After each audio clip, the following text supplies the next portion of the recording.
Mission list updated.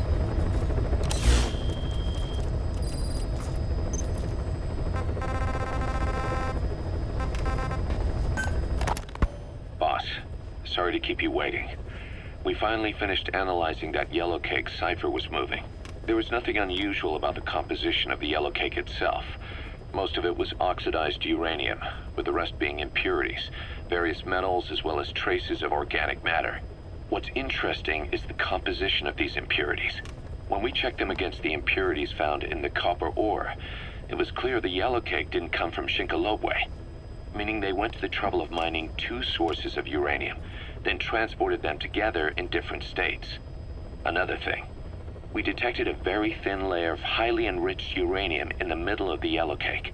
Now that is very interesting.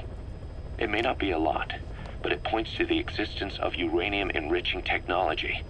After all, yellow cake can't naturally produce highly enriched uranium. If they could mass-produce this, they'd be just one step away from a gun barrel-type nuclear bomb. But uranium enrichment requires advanced technology and a large-scale facility. If that kind of place existed in Zaire, the Soviet Union wouldn't sit idly by. And there's another question. Where were they transporting the yellow cake and malachite uranium? The first place that comes to mind is South Africa. The government was supposed to have abandoned nuclear weapons development after caving to international pressure. But rumors persist that it's continued in secret. Plus, CRS were escorting the truck, and they're based out of South Africa. And then South Africa does have an abandoned test site. If Cypher's involved with nuclear development in South Africa. But how would that fit with their weapon to surpass Metal Gear? We need more information. Shinkolobwe. There's a name I haven't heard in a while. The U.S. bought a lot of uranium from Shinkolobwe mine during World War II for the Manhattan Project. They even sent a squad from the Army Corps of Engineers to reopen the mine after it was flooded. That's how good its uranium must have been. With that, the world's first nuclear test was a success. Shinkolobwe uranium might have been used in the Hiroshima and Nagasaki bombs too. Just hearing its name is like seeing all the phantoms of the war rise up to haunt us. But all the uranium's dried up, and the mine's been closed for years. So someone reopened it. Right. Zero-risk security seized control of the area and were forcing locals to work in it. And the Zairean government was getting a slice of what they took in exchange for looking the other way. Mobutu has to finance his taste somehow. He'll gladly sell the rights to some old mine.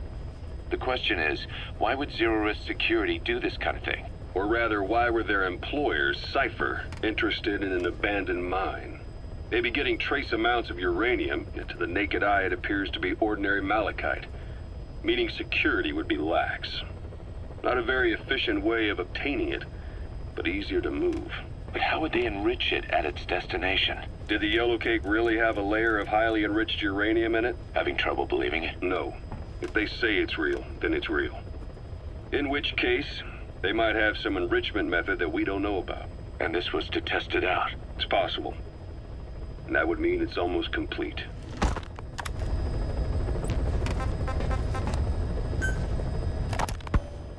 Rogue Coyote operates mainly out of Africa these days. Of the three PFs, they're the smallest. However, they scooped up most of the Rhodesian SAS after the country collapsed 4 years ago. Picture their entire organization as one big special forces unit. With Rhodesia a British colony, the Rhodesian SAS had its origins in 22 SAS Sea Squadron. They started out as a group known as the Southern Rhodesia Volunteers. But in '51 they were incorporated into 22 SAS as members of the British Commonwealth and deployed to fight guerrillas in the Malayan emergency.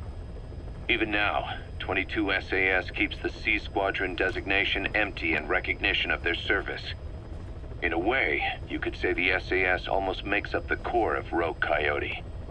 Later on, they were bolstered by other talent, including former Celis Scouts and 32 Battalion. These guys are direct descendants of the best special forces in the world. They won't go down without a fight. Don't get careless. Kunganga Mine. A civil war's been going on in that region for the last 20 years. It's being fought by what are now two ethnic groups, the Buta and the Mbele. Originally, you could barely tell them apart. but the reason for the current armed conflict goes back to World War I. After the war, their land was colonized by a European power, and it decided to give local control to the Buta. That split the two groups into rulers and subjects, laying the foundations for an inevitable civil war. The friction between them remained even after they won independence from Europe. The Buta are holding on to power to this day, and the Mbele rebels continue to fight back. The conflict is funded by locally mined gold, rare metals, diamonds. They've used the money from those to arm themselves, buy oil, and even hire PFs.